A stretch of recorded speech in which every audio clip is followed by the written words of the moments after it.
জাহাঙ্গীর খানকে থানা থেকে ছাড়িয়ে নিয়ে যেতে হামলা, সেই হামলা কাণ্ডে এবার পুলিশের মামলা দায়ের, যেখানে অভিযোগ রয়েছে জাহাঙ্গীর খানের স্ত্রীর নামেও, এবং থানায় হামলা কাণ্ডে এই নিয়ে মোট এখনো পর্যন্ত 8 জনকে গ্রেফতার করা হয়েছে।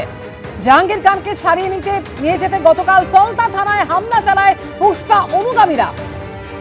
সেই সময় ছবি আপনারা দেখতে পাচ্ছেন যখন এই হামলা চলে, আর এরপর একেবারে কেন্দ্রীয় বাহিনীর অ্যাকশনে পালানোর পথ না পেয়ে পুকুরে ঝাঁপ দেয় পুষ্পা বাহিনী।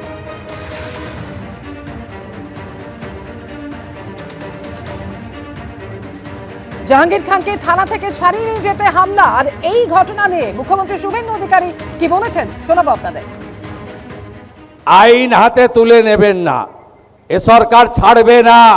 গুন্ডামি, জঙ্গিপনা, জমি লুট আমরা কোনোটাই ভবিষ্যতে করতে দেব না। এখানে কিছু লোক একজন মাফিয়া স্ত্রীর নেতৃত্বে পুলিশ এবং প্যারামিলিটারিকে আক্রমণ করতে গেছিল।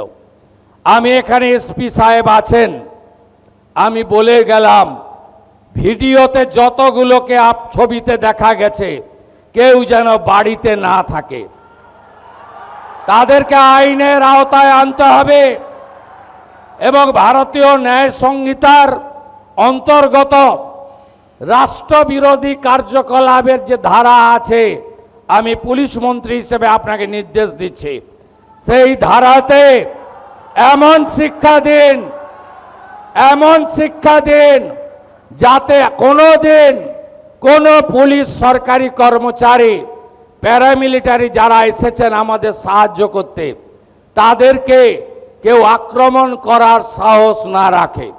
আপনারা শুনলে খুশি হবেন, শুধু জেলের ভাত খাওয়ানো নয়, যারা হামলা করেছে তাদের সম্পত্তি বাজেয়াপ্ত করে সেই সম্পত্তিকে নিলামে চড়ানোর কাজও আপনাদের ডবল ইঞ্জিন সরকার করবে। আইনের শাসন প্রতিষ্ঠা করাই আমাদের লক্ষ্য।